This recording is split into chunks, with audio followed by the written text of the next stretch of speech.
tonight. This is Frank Palaia, who went to Paris with Joe Bertolozzi, who is the composer. And Frank sort of took pictures of everything and put it into a great book, which is here, and has been very active in showing what happened there and spreading the music and the reasons and the experience. And this summer we had Joseph went on the bridge. He did the Mid-Hudson Bridge. That was his first project, making music on that. And this summer Starr had a program where he took us around and we made music with him on the bridge. So, at any rate, we're going to talk about Paris tonight, and here's Frank. Thank you, Nan. Thanks for coming, everybody.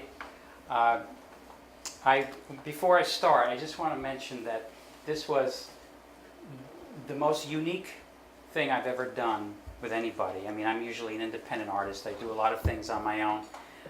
But I was so thrilled and excited when Joe asked me to join him on this project, because I knew no one had ever done it before, first of all, and I don't think anybody's going to do it ever again. So I was just so lucky to be part of this project. And this was 3 years ago we did this. Luckily it was 3 years ago, because if we tried to do this now, maybe they wouldn't let us. So that was really lucky. So anyway, let's start. Okay, so I'm going to show you, I shot about 1,200 photographs over a 2-week period. We were on the tower every day for 2 weeks, almost 2 weeks. Yes, but I should explain how this came about. This idea of playing the Eiffel Tower was really not, well, it was the original idea that Joe had.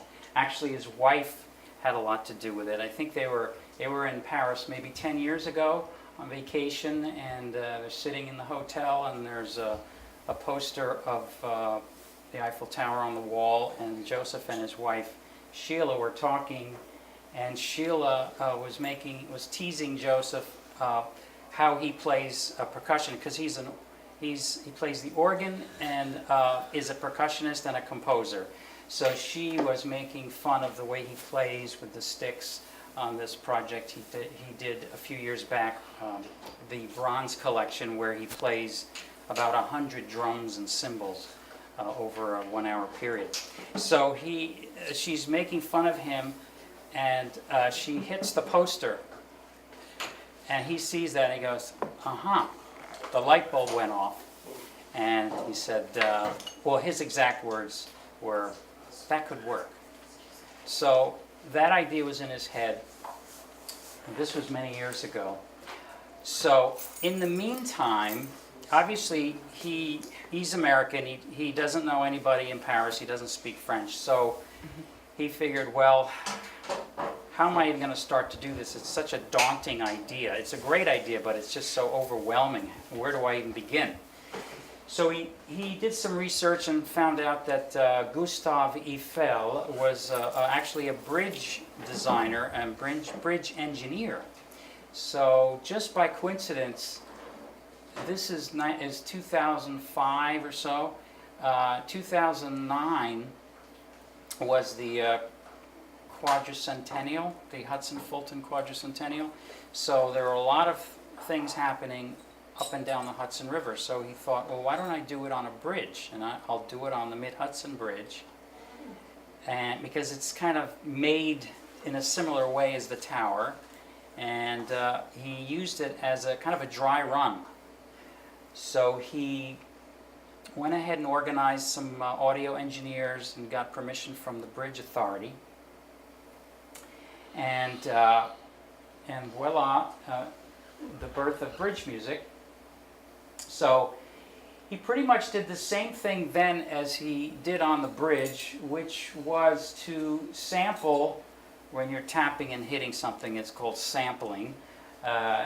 Different parts of the bridge, different materials, steel, iron, cables, the towers, maybe some areas that had wood or aluminum and so forth, and used a variety of instruments to hit and tap and bang and scrape the different parts of the bridge. And he used every single part of the bridge, from the tippy top of the towers all the way to even underneath the roadway, the cables, the suspension cables, the I-beams, and he even dropped a bag of ball bearings inside from the top of the towers, which are hollow, and you can actually climb up in them. He dropped a big bucket of ball bearings from the top, and so the sound of the ball bearings falling 300 feet through the inside of the tower, that gave him a totally different kind of sound. So he accumulated, I believe, just 300 or 400 sounds, or maybe it was 3,000. It was a good number, and that was plenty for him to work with. So he sampled as many surfaces as he could, using a variety of tools and instruments, metal hammers, wooden dowels, that log there that he's using, drumsticks, etc. Went home on his computer, composed about 10 songs of bridge music, made the CD, found a publisher. Oh, by the way, the original idea for bridge music and tower music is to actually perform it live with people on both sides of the bridge.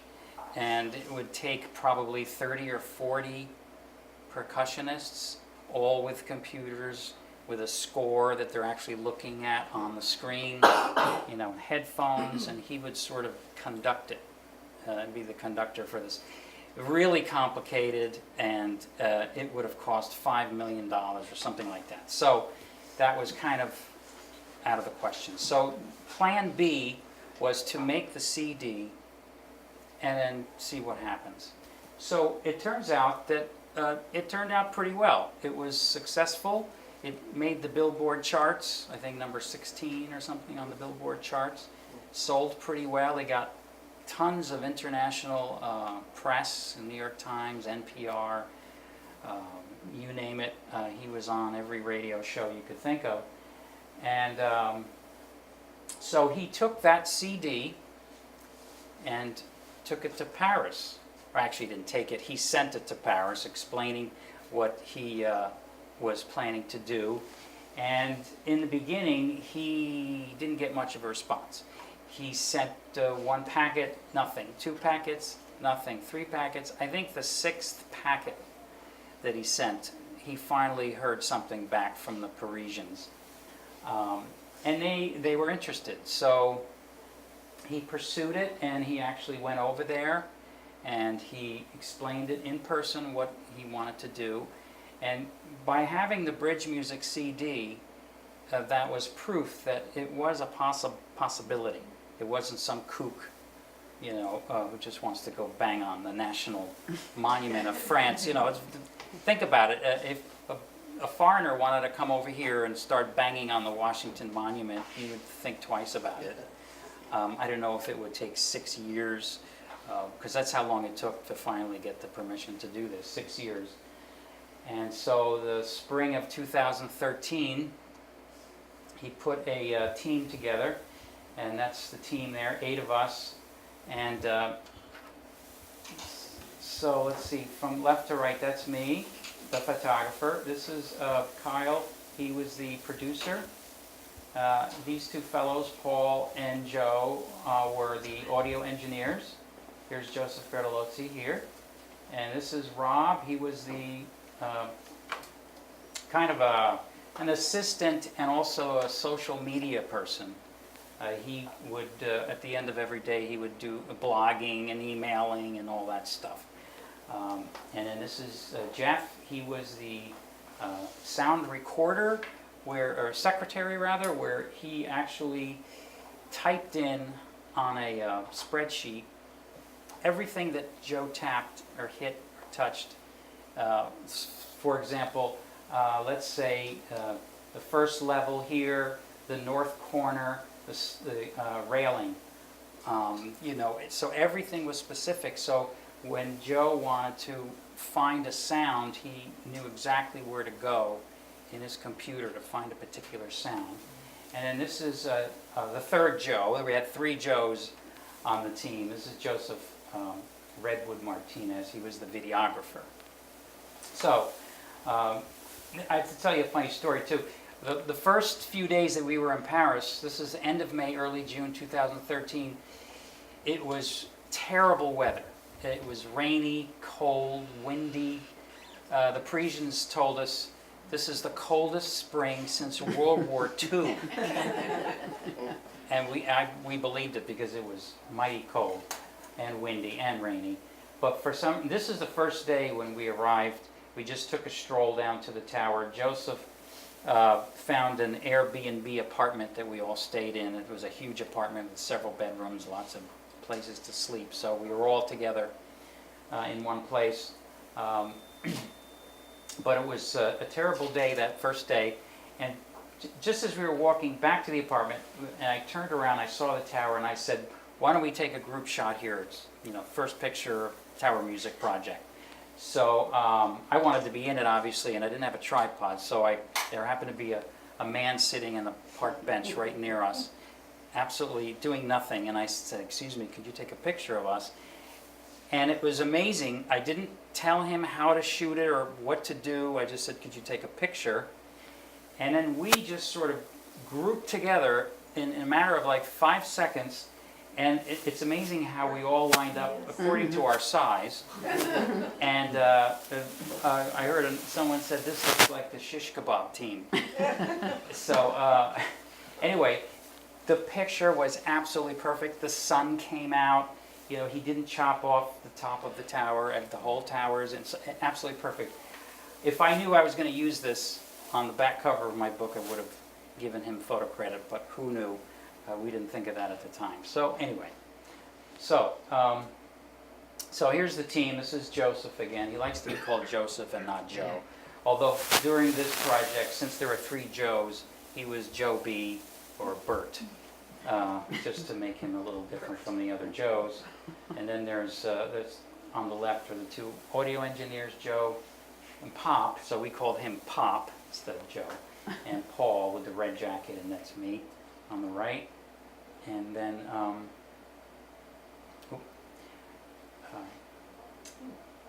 this is a slow reaction here. Okay, so upper left is Jeff, he's the producer. I'm sorry, Kyle. Jeff on the upper right, taking copious notes. Bottom left is Rob again, his social media person, and then Joe Martinez, the videographer. So I'm going to show you a few kind of atmospheric shots of Paris from the tower, just to kind of orient yourself on what we experienced being up there, 1,000 feet up in the air for 2 weeks. Now this is a shot of Paris most people don't know exists, but this is the view. In the distance is the business skyscraper skyline of Paris. They kind of put it way out to the edge so it didn't interfere with the beautiful older part of town. The structure there in the front there, it's called the Trocadero. It's kind of a palace built in the 1800s. Very popular tourist area. This is a little close-up. Now, if I didn't tell you, this could be Dallas, right? Or Pittsburgh or something. But you could see the sky was not exactly nice. This is another view with that weird black monolith building, which was built, I think, in the 60s. It was really ugly. Everybody hated it, but now they all like it because when you go up there, it's 50 stories high. You get a different view of the tower in Paris that you wouldn't see otherwise. So now people like that years later. So this is the way the weather was pretty much first few days, which I was really kind of depressed because I figured, oh no, I'm going to just have a bunch of gray photographs, you know, it's not going to be very interesting. But luckily the sun finally came out. So, the first few days on the tower, we stuck to the kind of interior parts of the tower. Joe was hitting and banging on steps and stairs and railings, sort of on the interior of the tower because it was so windy and cold on the outside. You know, there are no real solid walls. It's all, the wind just goes right through it. So we had to keep the equipment dry, and we didn't want the wind to affect the sound. The way they recorded the sound was they would put a microphone, a contact microphone, right onto the object that Joe was hitting. And the sound, when you do that, is very pure. It's a very beautiful sound. It's not like what we hear when we listen with our ears through the air. It's much more beautiful, and it has a kind of a resonance to it. It lasts a lot longer, the sound, and it kind of tapers out very slowly. It's really quite beautiful. So here we're trying different areas, panels, I-beams, fences. You can see the different tools he's using there. And of course he can hear what the sound is, as well as the engineer, audio engineer. And then he's got the log here, the famous log, which we put that in a separate suitcase, I think, when he brought it over there. And so that was, and he had fleece on one side to make a soft sound, and the bare wood on the other side to make a harsher sound. You could see here how we're dressed. It didn't seem like spring. It was in the low 40s, 50s, and windy and rainy, so it was not much fun the first few days, but we had to keep going. We had a time that it ended up that we ended exactly the right time. After 2 weeks, we did everything we needed to do, so it was perfectly timed. It was long 8 to 10 hour days. Tourists were curious. They couldn't figure out what we were doing. They thought maybe it was a movie, but there weren't any cameras, you know, and no movie stars. And so then when we explained to them what we're doing, and everybody almost had the same reaction when we would explain what we were doing, they would go, "Oh, of course! What a great idea!" It's like, oh yeah, of course. You know, why didn't I think of that? So here he is. This is the president of the tower on the bottom right there, talking to Joe. He was a good sport. He banged a few things too. We didn't record it, but he got into the act a little bit. The tower is actually owned by the city of Paris, and so the mayor is sort of in charge of it, even though it's a national monument. So, of course, the press got heard about us in Paris, and New York Times showed up, and these two ladies shot a lot of video. They followed us around for about 3 days, made a nice 5-minute video, which I think I should... You can find it on the internet. Yeah, I'm going to play the video for you, right?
Bertolozzi.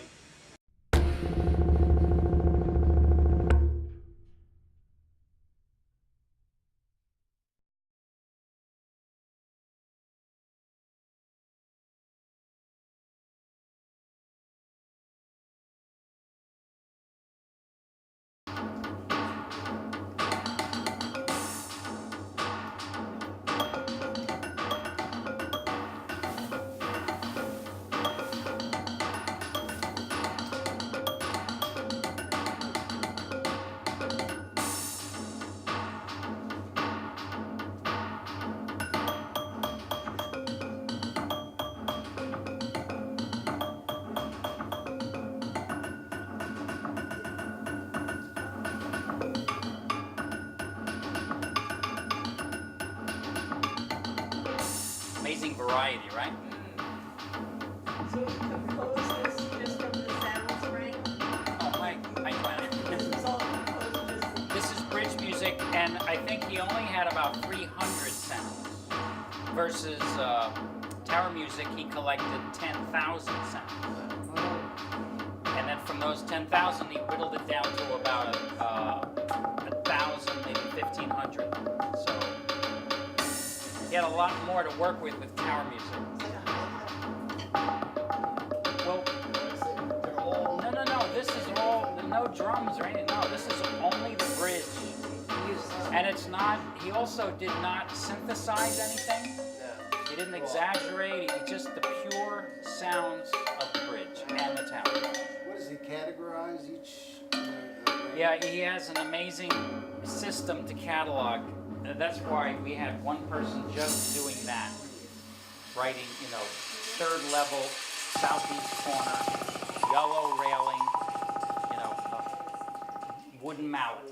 And then he did the same thing with a metal hammer, and he did the same thing with a rubber mallet, So it was mind-boggling. Okay. Do you want to hear another bridge music song? Yep, sure. Okay. This one is... Wow. Do these songs have titles? Yes. Bridge song one. I couldn't find my bridge music CD. So I didn't write the titles down.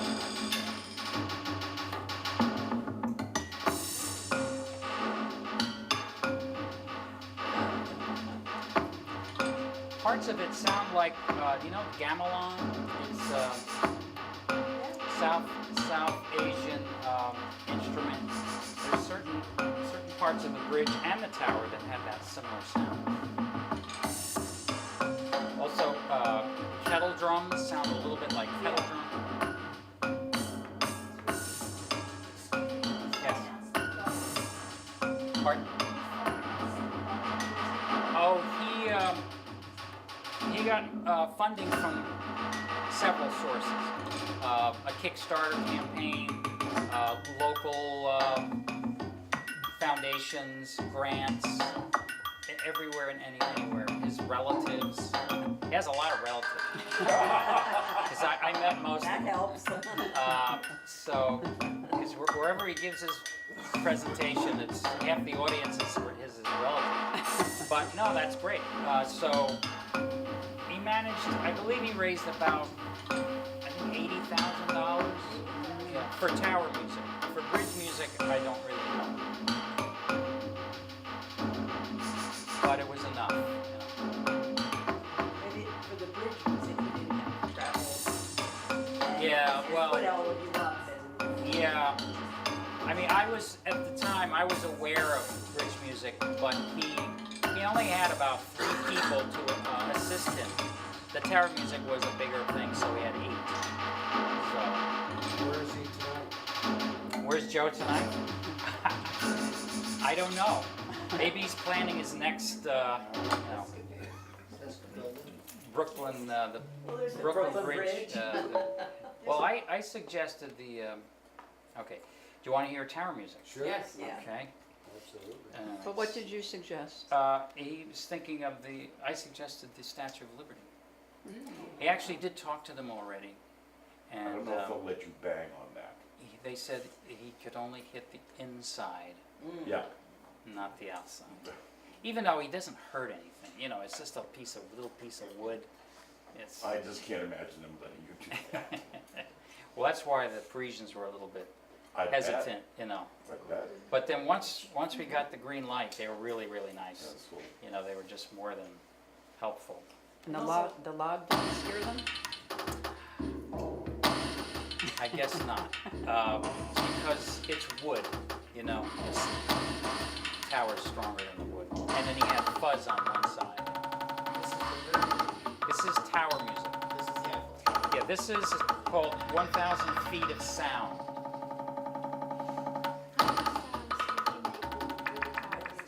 Pardon? How many different songs you make towers? Each is bridge and tower music, I think, are about 10 songs per CD. Yeah. They vary in length. Also, interesting thing, the Eiffel Tower is made of iron, and the bridge is made of steel. So on the bridge CD has one piece called Steelworks, and then on the tower he has one called Ironworks, which I'm going to play next. So he could actually continue on making music if he wants to make another album. Yeah, he could. Yep. Mixed He's up. got plenty of sounds to work with, and you know, who would ever know the difference? Who would ever know the difference anyway? I mean, it's like having 1,000 instruments, really. So, okay, now I'm going to play Ironworks.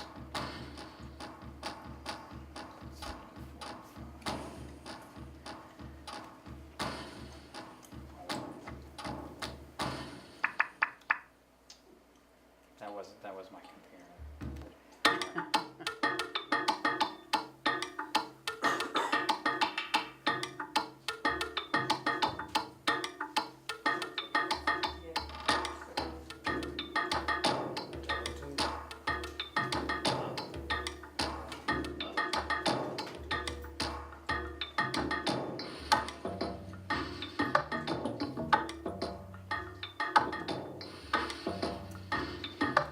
It took him a better part of a year to compose all the songs. There's a recording studio. It's just in his house, you know, just a computer, and I don't know what else he's got, but it's not an overly elaborate high-tech system, but he has very good organization of the different sounds in the computer. Of course, he sees everything, kind of like this, but more specific. Okay, so let's try another tower piece. 319. This one's Continuum.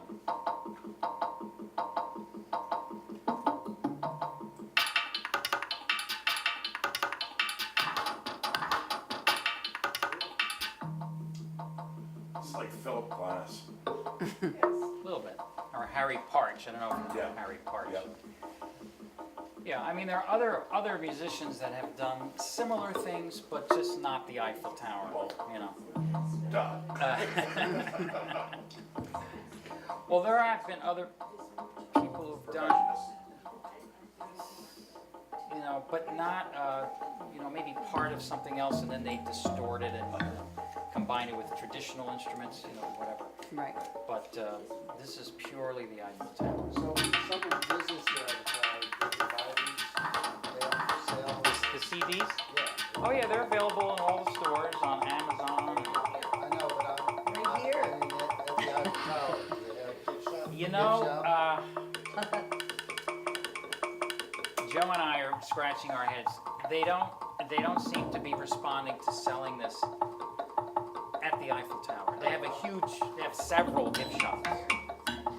I don't get it. You know, there's a book, It's neither not book. theirs. Maybe that's. It's all But it's about sort the, of- it's all about the ownership. Yeah. Well, it sort of is theirs. It I is, mean, but they don't think that way. so we're Well, totally the president of perplexed. the Eiffel Tower has to encourage it, Yep. Yeah. your Well, new give them friend. one so they Okay. can play it. So let's see. People will say, I want one of those out. So Frank, Yes. there's no way he can appear with the symphony orchestra and have this played, that he can't be playing it there. And Well, actually, that's the next step with the tower music. He is actually trying to have this performed live on the Eiffel Tower, which is even more daunting But I'm than talking the about, bridge. you know, But he's not going to go on a tour with the symphony No. orchestra and be the featured soloist, because you can't do this on the stage. no, in fact, he would need even more musicians on the Yeah. tower. It's so Oh, much and bigger. all at the same About time in different 50, places. about 50. Yeah.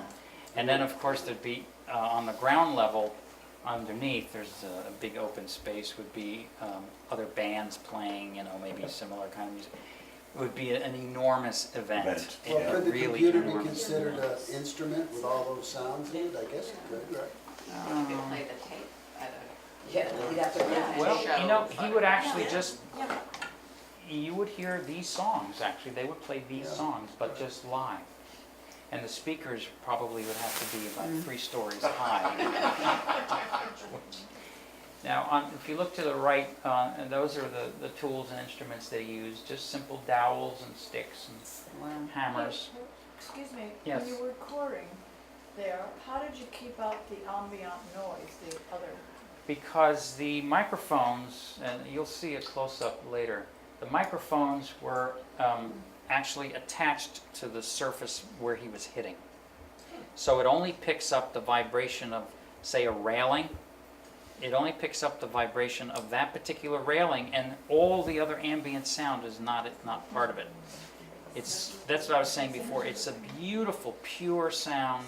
Yeah, That- because that you you don't just- hear anything else. No. Once in a while, when there are maybe loud tourists nearby, it would kind of feed in a little bit into the sound, so we would just do it over again.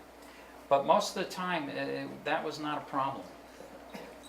Here's a nice view of Paris. Now, that Joe Pop there, he would orchestrate the different takes. And then not only is he hitting 1,000 different things with several different instruments, he hit everything 3 times.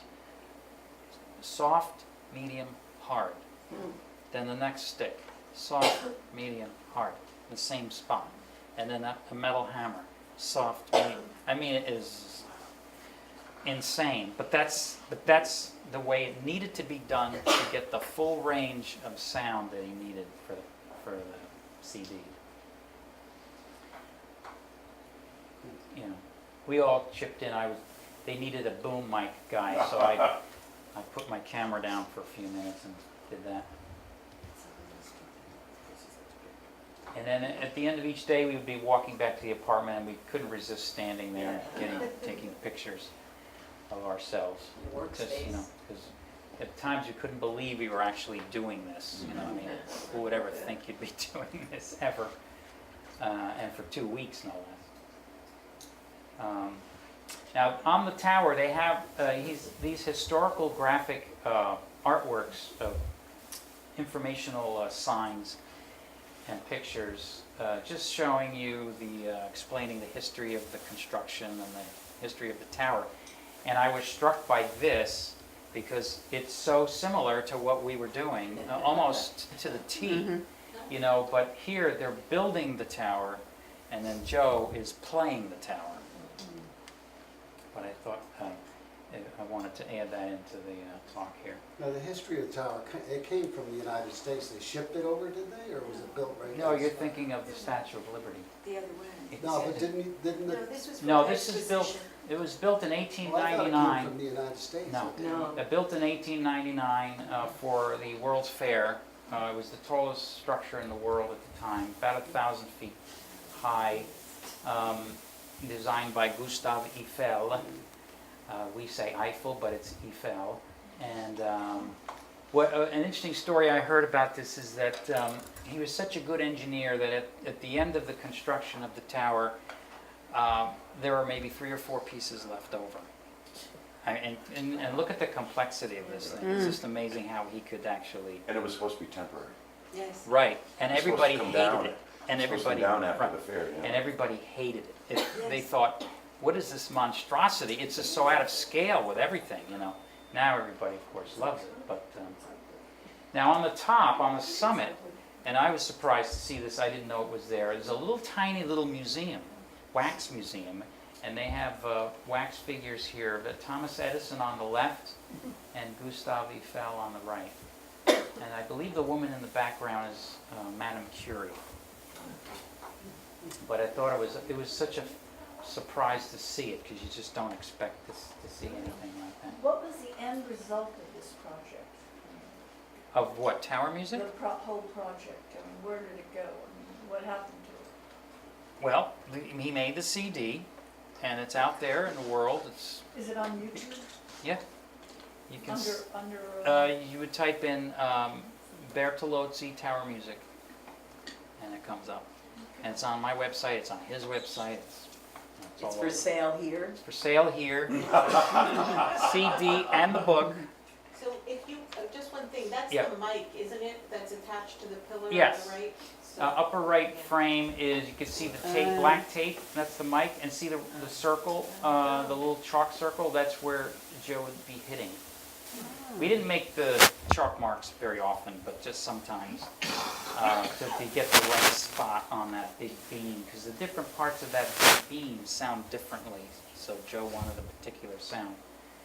But we were in all, this is more interior spaces, kind of tight, and tourists all around, but we managed to get the job done. Did the weather affect the sound you would get? Because metal will contract. and Luckily, no, I don't think so. Sometimes the wind, because it was in the upper parts of the tower, it was a little windier. I'm pointing to the picture over here on your left. This is the summit, that's where the wax museum was. And this is, I call it the neck, I'm not sure what that's called, but we were actually allowed to go down this. Nobody's allowed to go there except the maintenance people, of course, and us. So we recorded some sounds here, and then this is the upper level, the lower level. And so up here at the top, it was pretty windy, and there was not a lot of, the steps were very small, and we had a lot of equipment, so it was kind of precarious. This is an interesting photo. This is Gustave Eiffel and his, that's him, and then here's Thomas Edison. They were good friends, I guess, contemporaries. And then this is a famous, this is what they told us, this is the famous spiral staircase that Gustave Eiffel would go up to his office, the top of the tower. And it's not where it was originally. Now it's a separate, they kind of separated it and just plopped it in an open area. So here's Joe playing the famous steps.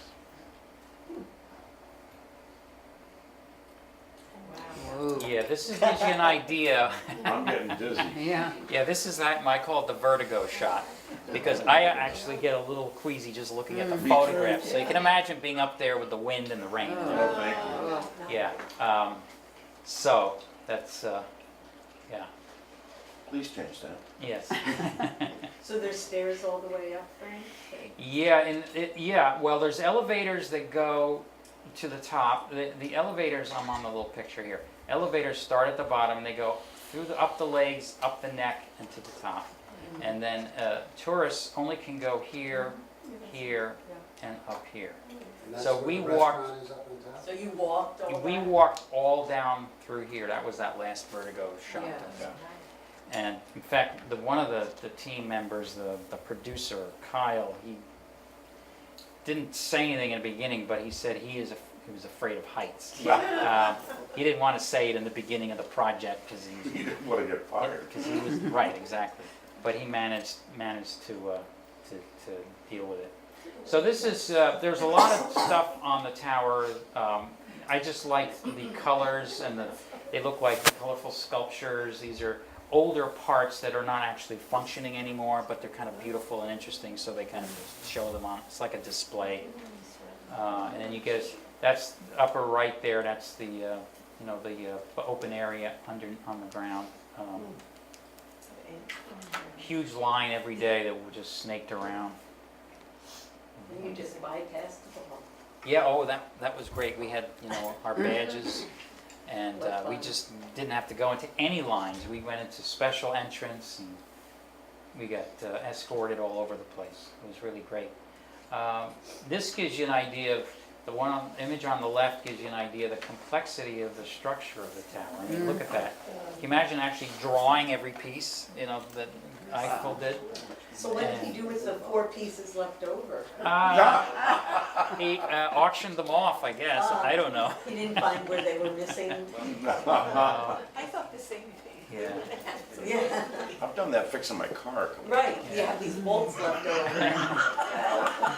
So this shows you how, it was a really great team effort. We really worked great together, even though we didn't know each other when we started. I knew Joe, of course, but that's all, and nobody else knew anybody. But we immediately just clicked. It was really terrific. It was a wonderful experience to be part of this well-oiled machine, as they say.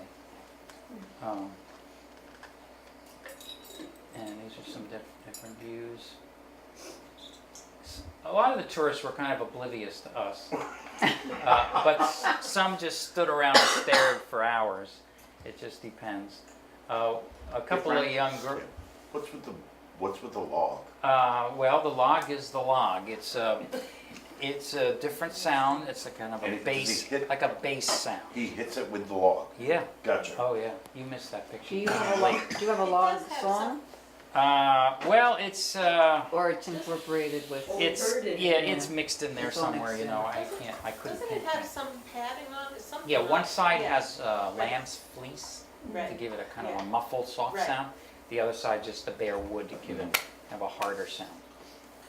On the bottom left there, we were sitting down on the job there, and Rolling scissors. and then there's some really interesting, colorful parts of the tower. The flywheels on the upper left, and they lift and lower the elevators. And all the parts are original, and they all still work. Wow. It's amazing. The colorful things on the upper right, those are the water tanks that fill up and empty to lift and lower the elevators. This water hydraulics? Yeah, Wow. hydraulic lifts, and they still work. And I love the way they paint them bright colors. Actually, the underground, we were allowed to go in the bowels of the tower, underground, which no one ever gets to see. And that was beautiful. Actually, some of my best photographs were taken down there. But they told me I can't show them, I can't put them in the book, I can't do anything. Because it was restricted area, We won't tell. Yeah, I know. But anyway, the last one sort of gives you an idea of what, sort of like that. But it was sort of a cross between Disneyland and Rube Goldberg, colorful things, moving machines and wheels and motors. This is, you get a sense of the flywheels and the structure and the height and the people. This has all the elements there in one Is shot. that picture in the book? Yes. Oh yeah, that's in the book. It's one of my favorite shots. Okay, here we are in the neck. Like I was saying, the very tight area, a lot of wind. You're just exposed to the elements, nowhere to hide. And by the way, Joe had all his instruments were tethered to his body because if he dropped anything in it, you could kill somebody. So luckily, that didn't happen. But although one time he had a drumstick and it wasn't tethered, and he hit and the wind took it. Luckily, he grabbed it just in time. So, because that could have hurt somebody.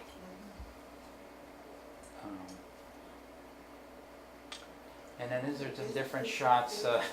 Upper left there, that's a fake elevator operator. That's sort of a dummy that's stuck on the outside of the elevator. You can see the tracks of the elevator there. And in the upper right is a bust of Gustave Eiffel. That's at the base, on the ground, base of the tower.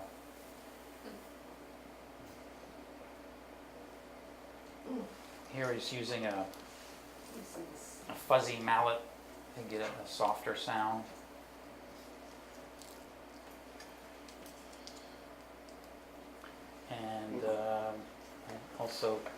I also shot a little bit of video of Joe. He made some thank you videos to all his funders and donors. And he would, I did maybe 25 or 30 of these where he would say the donor's name, thank you very much, just like a 30-second little video. So I think that was a good idea. These are different parts of the tower. The left is toward the bottom where the big water tanks are. And then Joe would actually listen to the object that he was hitting with his ear, although it's not really what you hear with the microphone. This is just like a little art shot here. Yeah, and they were constantly going up and down the tanks. And at the end of each day, we would gather at the apartment at headquarters, and we had to catalog everything that we recorded, all the sounds and all my photos. And that took another 2 or 3 hours at the end of each day. So he didn't do any scouting ahead of time, it was all spontaneous, what he decided to hit? I think so, but he went to Paris when he was proposing the idea to them. He went in person. He thought it would be better than just sending a CD and a letter. So he probably made some notes. He went up and down the tower and made some notes. But you know, it's all there. You know, you just start and you just keep going until you hit everything possible to get every possible sound. That's why it ended up 10,000 sounds. And then the very last day, I heard some commotion down on the ground underneath the tower, and you know, it's that big open space, and it's a very popular place for demonstrations and union strikes and protests, and so this was pretty intense, as you can see. Smoke bombs and loud speakers and banging on things, and just was pretty intense. It was a union protesting something, but I thought it was very colorful. I put this in the book as well. So after our 14th day, we all bid Paris a farewell and a job well done. Tower music was a reality, and that's it.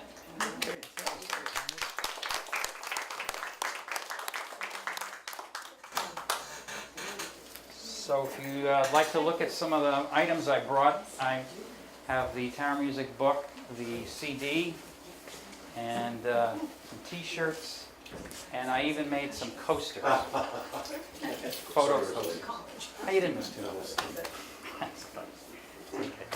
You missed only like a couple of them, didn't you? Thank you very much, everybody. Thanks for coming. Thank